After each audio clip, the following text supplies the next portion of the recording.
déposer les deux cloches sur 3 du clocher pour les restaurer.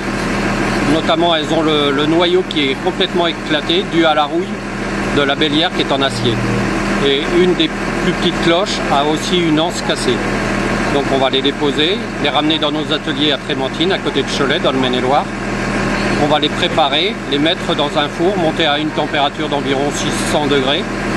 Et là, on va recharger avec du bronze, le même métal que la cloche, ce qui fait que les deux métaux vont bien s'amalgamer l'un à l'autre. Et ensuite, on va redescendre la cloche à température. Et donc, après, le risque de fêlure n'existera plus. Quels sont les risques d'une opération comme celle-ci ? Là, la difficulté de ce dossier, c'est surtout la sortie de la cloche à travers l'oculus, qui est le cadran, parce que faut s'harmoniser avec le grutier, de façon à pouvoir ne pas abîmer la cloche et la maçonnerie.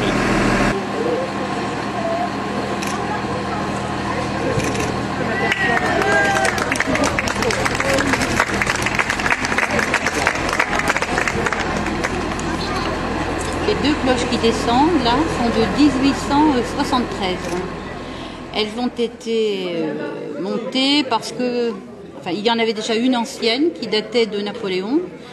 Et puis le clocher avait été détruit et il a été nécessaire évidemment de le reconstruire et de réinstaller des nouvelles cloches. Donc les deux qui descendent là, une de 300 kg et l'autre de 212 kg.